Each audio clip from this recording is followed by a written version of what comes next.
Welcome back. નજર કરીએ સમાચારો પર તો મોરબીનો બચ્છુ 3 ડેમ ખાલી કરાશે. રિપેરિંગ માટે ખાલી કરાશે બચ્છુ 3 ડેમ. 258.45 MCFT પાણીનો જથ્થો ખાલી કરાશે. નીચાણમાં આવતા મોરબી અને બાણિયા મિયાણાના 21 ગામને એલર્ટ કરાયો છે. મોરબીના ગોર, ખીચડીયા, વનાળિયા, માનસર, નારણકા, જૂના અને નવા, સાદુળકા, અમરનગરને એલર્ટ કરાયા છે. માળિયા મિયાણાના દિરાળા, મેઘપર, નવાગામ, રાસંગપર, વીર વિદરકા, માળિયા, હરિપર અને ફતેપરને એલર્ટ અપાયું છે. વલસાડ લોકસભાના કોંગ્રેસ ઉમેદવાર અનંત પટેલ ડીજેના તાલે ઝૂમ્યા છે. વાસદા તાલુકાના જરી ગામમાં લગ્ન પ્રસંગમાં હાજરી આપવા તેઓ પહોંચ્યા હતા, જ્યાં લગ્ન પ્રસંગમાં ડીજેના તાલ અને એક જ ચાલે અનંત પટેલ ચાલેના નાદ સાથે ગીત ગાઈ અને જાનૈયાઓ ઝૂમી ઉઠ્યા હતા. લગ્ન પ્રસંગમાં પહોંચેલા અનંત પટેલનો વિડીયો સોશિયલ મીડિયામાં વાયરલ થઈ રહ્યો છે.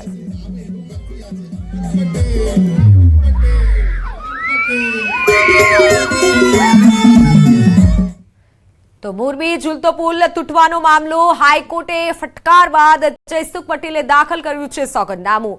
સમયસર જવાબ ન આપવા બદલ માફી માંગી છે. હાઈકોર્ટના આદેશનું પાલન ન કરવા હું બંધાયેલો હંમેશા પાલન તેવું જયસુખ પટેલે કીધું છે. ઓરેબા વતી તેમના એકાઉન્ટન્ટે દાખલ કર્યું છે સોગંદનામું. પીડિતોને આપવામાં આવનાર આર્થિક વળતર અંગે સોગંદનામું રજૂ કરાવ્યું છે.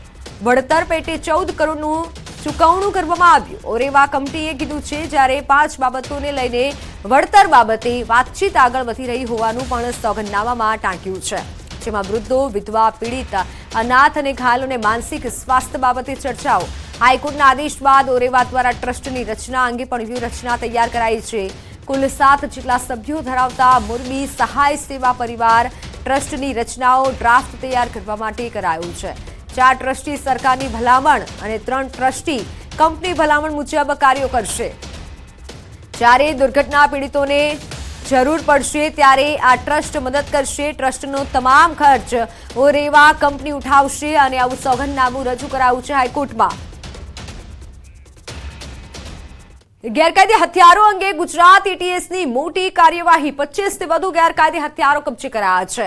હથિયાર સાથે 90 કાર્ટીસ પણ જપ્ત કરાયા છે. મુખ્ય સૂત્રધાર શિવમ ડામોર હોવાનો ખુલાસો થયો છે. હથિયાર રેકેટમાં 6 આરોપીઓની ધરપકડ થઈ છે.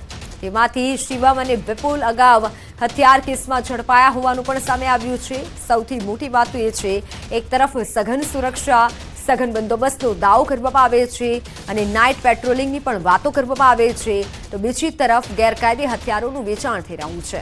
અને એ પણ 1-2 દિવસમાં નહીં, પરંતુ છેલ્લા 3 માસથી હથિયારોનું વેચાણ કરતા હતા. મધ્યપ્રદેશથી જામ ખંભાળિયા સુધી ટ્રાવેલ્સની હેરાફેરી દરમિયાન હથિયારનું વેચાણ થતું હોવાનું સામે આવ્યું છે. આરોપીઓ અન્ય રાજ્યોમાંથી હથિયાર મંગાવતા હતા. હવે સવાલ એ થાય છે કે આજ દિન સુધી કેમ કોઈ તપાસ કરવામાં નથી આવી? શું સ્થાનિક સુરક્ષા તંત્ર ઊંઘી રહ્યું હતું? આવા અનેક સવાલ વહીવટી તંત્ર સામે અત્યારે ઉઠી રહ્યા છે. એક રાજકોટ સિટીમાં તેના વિરુદ્ધમાં વેપન્સનો ગુનો દાખલ થયો છે. તેની સાથે વિપુલનો પણ ગુનો દાખલ કરેલો છે. તો વિપુલ અને શિવમના માધ્યમથી બીજા અન્ય લોકો આની સાથે સંપર્કમાં આવ્યા હોય તેમ કહી શકાય. ઇલેક્શનની લિંક છે. ઇલેક્શનના કારણે એવું કહી શકાય કે લોકો નાનો જથ્થો અત્યારે લાવતા હતા. મોટા ક્વોન્ટિટીમાં કે એટ અ ટાઈમ બલ્ક 5 લાવવા 10 લાવવા એ લોકો એ અવોઇડ કરતા હતા.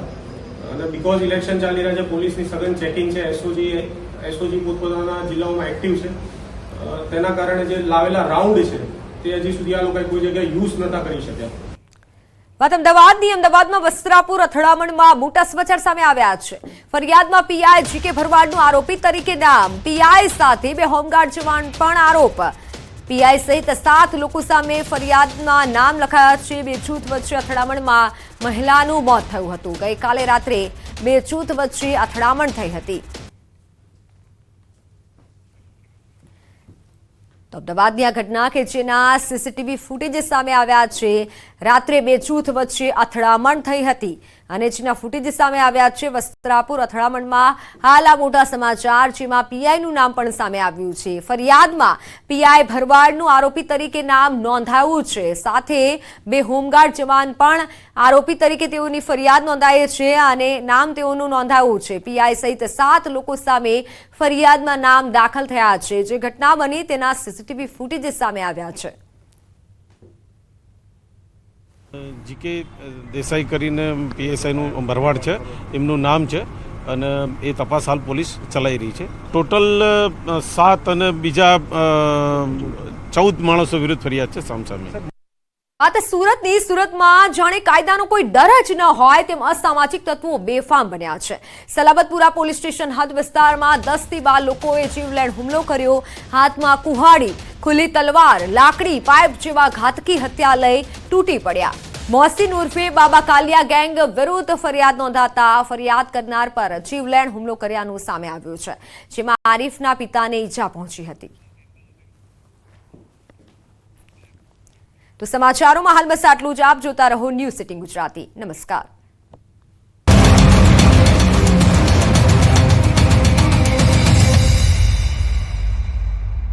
Charuset, 25 years of igniting success.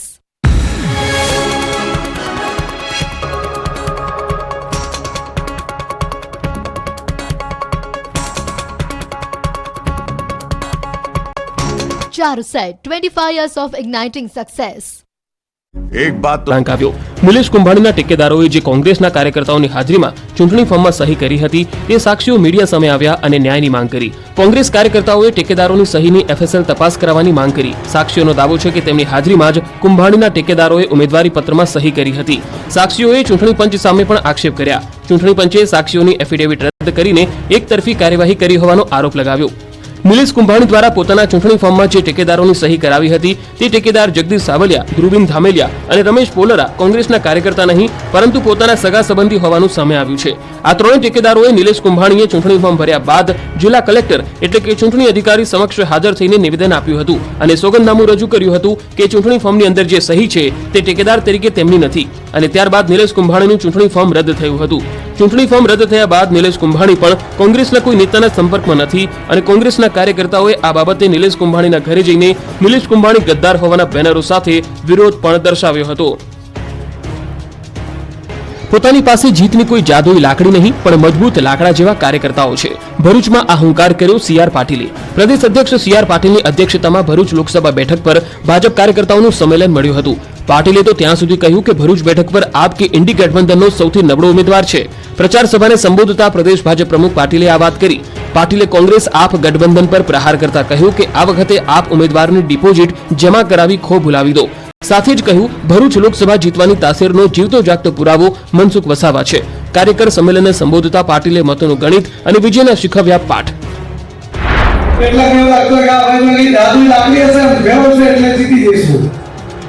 મારી પાસે જાદુઈ લાકડી નથી પણ જાદુઈ લાકડો છે. લાકડો એ લાકડાને તમે જાણો છો? એ લાકડો એટલે ભારતીય જનતા પાર્ટીના કાર્યકર્તા. ભાજપ કોંગ્રેસના બંને ઉમેદવારો જોરશોરથી પ્રચાર કરી ઈડી ચોટીનું જોર લગાવી રહ્યા છે. કોંગ્રેસ ઉમેદવાર ગેનીબેન ઠાકોર દ્વારા આજે થરાદ ખાતે જાહેર સભાને સંબોધવામાં આવી. વડગામના ધારાસભ્ય જિગ્નેશ મેવાણી અને ગેનીબેન ઠાકોર દ્વારા ભાજપ સરકારને આડે હાથ લીધી હતી અને ગેનીબેન ઠાકોરે પોલીસને ફરી એકવાર ગર્ભિત ધમકી આપી હતી. પોલીસ દ્વારા નાના માણસોને દબાવતા હોવાનું ગેનીબેન ઠાકોરે દાવો કર્યો કે પોલીસનું કામ એ કાયદો અને વ્યવસ્થા જાળવવાનું છે. પોલીસનું કામ એ નિષ્પક્ષ ચૂંટણી કરાવવા માટેનું છે. પોલીસનું કામ કોઈ અઘટિત ઘટના બની હોય તો જે ગુનેગાર છે એની સામે પગલાં લેવાનું છે. તમારું કામ ચૂંટણીમાં કોને વોટ આપવા અને કોને ના આપવા એ તમારું કામ નથી. સાથે સાથે ગેનીબેન ઠાકોરે કોંગ્રેસમાંથી ભાજપમાં ગયેલા નેતા ઉપર પણ ચાપખા માર્યા. તેઓએ કહ્યું કે અમે વેચાવ નથી કે વેચાઈ જઈએ. હવે પેપર ફોડવાવાળા લોકોને આપણે ફોડવાના છે. ગેનીબેન ઠાકોરે ચૂંટણી સભા દરમિયાન લોકોને મત આપવા પણ અપીલ કરી હતી. લોકસભા ચૂંટણીના ત્રીજા તબક્કામાં કોંગ્રેસના પ્રચારકો પૂરજોશમાં પ્રચાર કરશે. ગુજરાત કોંગ્રેસ પ્રભારી મુકુલ વાસનિક 24 એપ્રિલથી 5 મે સુધી ગુજરાતમાં રહેશે. આ ઉપરાંત કોંગ્રેસ નેતા પ્રિયંકા ગાંધી અને રાહુલ ગાંધી ગુજરાતમાં પ્રચાર કરશે. પ્રિયંકા ગાંધી 27 એપ્રિલના રોજ વલસાડના ધરમપુરમાં જનસભાને સંબોધિત કરીને પ્રચારની શરૂઆત કરશે. આ બંને નેતાઓ ઉપરાંત તેલંગાણાના મુખ્યમંત્રી રેવંત રેડ્ડી, છત્તીસગઢના પૂર્વ મુખ્યમંત્રી ભૂપેશ બઘેલ, રાજસ્થાનના પૂર્વ મુખ્યમંત્રી અશોક ગેહલોત પણ ગુજરાતમાં ચૂંટણી વસંત મસાલા.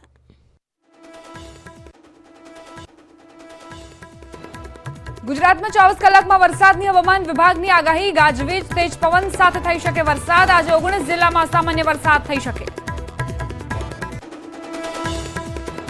ધોરણ 10 અને 12ની પૂરક પરીક્ષા વહેલી લેવાનું આયોજન. ધોરણ 12 વિજ્ઞાન પ્રવાહની આખી પરીક્ષા પણ ફરીથી આપી શકાશે. સુરતમાં અલ્પેશ કથિરિયા અને ધાર્મિક માલવિયા કરશે કેસરિયા. બંને પાટીલના હસ્તે કરશે કેસરિયા. બંને આપમાંથી આપ્યા છે રાજીનામું.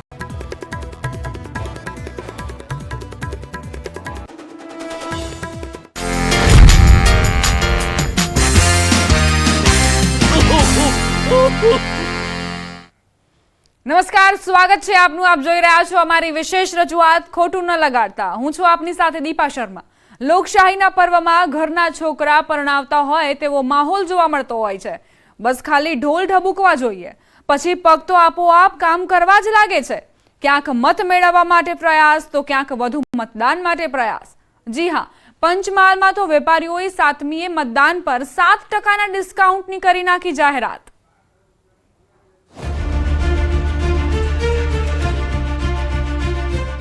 ઢોલ નગારાનો અવાજ, ઢોલના તાલે ઝૂમતા કાર્યકરો, ઉત્સાહ અને ઉમંગનું વાતાવરણ. આ તસવીર છે સુરેન્દ્રનગરના કોંગ્રેસના ઉમેદવાર ઋત્વિક મકવાણાના ધ્રાંગધ્રામાં કરેલા ડોર ટુ ડોર પ્રચારની.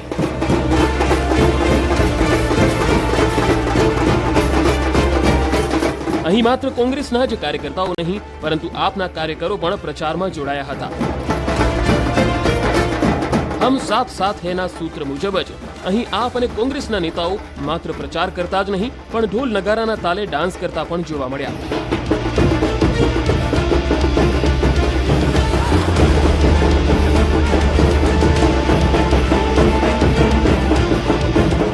એક તરફ સ્થાનિકોનું અભિવાદન ઝીલવામાં આવી રહ્યું હતું, બીજી તરફ કાર્યકર્તાઓ દ્વારા ઢોલીઓ પર નોટનો વરસાદ કરવામાં આવી રહ્યો હતો. લોકશાહીનું આ પર્વ પારિવારિક પર્વ હોય તેમજ કાર્યકર્તાઓ ઉત્સાહથી જોડાતા હોય છે.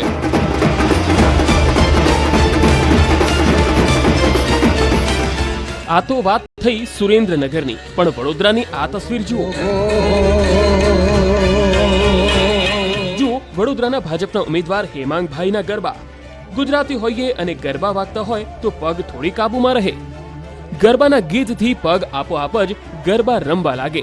વડોદરાના સનફાર્મ રોડ પર આયોજિત એક ધાર્મિક કાર્યક્રમમાં પ્રચાર માટે પહોંચેલા હેમાંગભાઈએ પણ ગરબે ઘૂમી લોકોના મન જીતવાનો પ્રયાસ કર્યો. વડોદરાના નાગરવાડા વિસ્તારમાં ઉભેલી આ વાન સૌ કોઈનું ધ્યાન ખેંચી રહી છે. ક્રમ નંબર 5, નિશાન બેટરી. ઉમેદવારનું નામ તપનદાસ ગુપ્તા. વાનને જ બનાવી દીધી છે પ્રચાર વાન. વાન પર લગાવેલા પોસ્ટર સૌ કોઈનું ધ્યાન ખેંચે છે. 6 વખત હાર બાદ પણ હિંમત નથી હારતા એવા આ ઉમેદવાર એટલે તપનદાસ ગુપ્તા, જેમની દરેક ચૂંટણીમાં ડિપોઝિટ જપ્ત થયા બાદ પણ નવી ચૂંટણીમાં નવા ઉત્સાહ સાથે ઉમેદવારી નોંધાવે છે. માત્ર 3 સમર્થકોને સાથે રાખી માત્ર પ્રચાર જ નથી કરતા, પણ ચૂંટણીનું ફંડ પણ ઉઘરાવે છે. એસયુસીઆઈ પક્ષના ઉમેદવાર તપનદાસ ગુપ્તા તેમના બેનર અને લાઉડસ્પીકર સાથે રોજ પ્રચારમાં નીકળી પડે છે.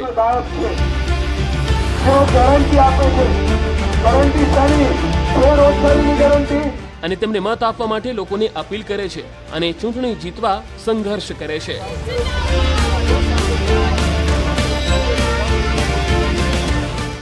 लोगों के लिए, लोगों के सामने न्याय के लिए लड़ाई, अन्याय जो शोषण अत्याचार हो रहा है उसके सामने लड़ते लड़ते मरना ही सही इंसानियत है. इसलिए हम लड़ पा रहे हैं. हर चुनाव में हम उतर रहे हैं. हर चुनाव में उतर रहे किस बात को लेकर? हर बार हमने ये कहा, 2004 से लेकर आज तक एक ही बात कहे कि अन्याय के सामने पूंजीपति पार्टियों की जो लोक विरोधी नीतियाँ होती है उसके खिलाफ जनता के संगठित आंदोलन को बुलंद बनाना है. इसलिए हम अपील क्या करते हैं कि चुनाव को जन आंदोलन के हथियार में बदले. તપનદાસના સમર્થકો પણ તેમના વખાણ કરતા થાકતા નથી, જેમના સંઘર્ષશીલ સ્વભાવને તેમનો આગવો ગુણ ગણાવે છે. कई सारे प्रश्नों को लेकर मैंने तपन भाई को संघर्ष करते हुए देखा है, तो हमारे लिए तो एक बहुत प्रेरणा का स्रोत है तपन भाई कि उम्मीदवार तो बहुत बात की बात है, लेकिन एक इंसान कैसा होना चाहिए, तो एक संघर्षशील उम्मीदवार होना चाहिए कि जो लोगों के प्रश्नों को लेकर के आवाज़ उठा सके. और इन्हीं संघर्ष को लेकर के हम भी प्रेरणा लेते हैं और कोशिश करते हैं कि लोगों के जो अलग अलग पहलू है उसको लेकर के हम लोगों को संगठित करें, आंदोलन करें. और हमारा जो पार्टी है एसयूसीआई कम्युनिस्ट, वो यही कहता है कि चुनाव तो हर 5 साल में आते जाते रहेंगे, लेकिन अगर लोग जब तक लोगों की जो राजनीतिक चेतना अगर नहीं होगी तो जिस तरह से लोकविरोधी नीतियाँ हर पार्टी की तरफ से आती जा रही है, ऐसे ही आती रहेगी और लोग परेशान होते रहेंगे। 7મીએ મતદાન અને 7મીએ 7% ડિસ્કાઉન્ટ. મત આપ્યાનું નિશાન બતાવો અને 7% ડિસ્કાઉન્ટ મેળવો. તે પણ પંચમહાલ વેપારી એસોસિએશન દ્વારા કરવામાં આવી જાહેરાત. પંચમહાલના કલેક્ટર આશિષ કુમારે વેપારી એસોસિએશન સાથે એક બેઠક કરી હતી અને 7મી મેના રોજ મતદારો વધુ મતદાન કરે તે માટે ચર્ચા કરવામાં આવી. આ ચર્ચાના ભાગરૂપે વેપારીઓએ નક્કી કર્યું કે 7મી તારીખે મતદાન કરીને મત આપ્યાનું નિશાન બતાવનારને 7%નું ડિસ્કાઉન્ટ આપવામાં આવશે, જેમાં કેમિસ્ટ એસોસિએશન તરફથી મેકિંગ ચાર્જમાં, two wheelers association, Shehera doctors association તરફથી 7 તારીખે કન્સલ્ટિંગ ફી નહીં લેવા, વાસણ association Halol, hotel Neelkanth association Bansal supermarket, નગરપાલિકા ગોધરાની કુલ 704 દુકાનોમાં પણ 7% ડિસ્કાઉન્ટની જાહેરાત કરવામાં આવી. 7મી તારીખે જ્યારે ગુજરાતમાં લોકસભા માટે મતદાનનો દિવસ છે, એ સંદર્ભે સ્વીપની અલગ અલગ એક્ટિવિટી ચાલી રહી છે, જેનાથી આપણે મતદારોને જાગૃત કરીએ છીએ અને અપીલ કરીએ છીએ કે 7મી તારીખે પોતાનું મતાધિકારનો ઉપયોગ ફરજિયાતપણે કરે. એના જ ભાગરૂપે અલગ અલગ વેપારી એસોસિએશન્સને આપણે અપીલ કરી હતી કે 7મી તારીખે જ્યારે મતદાનનો દિવસ છે ત્યારે એને ત્યાં જે મતદાન કરીને નાગરિકો આવે એને અવસર ડિસ્કાઉન્ટ તરીકે 7% ડિસ્કાઉન્ટ આ લોકો આપે.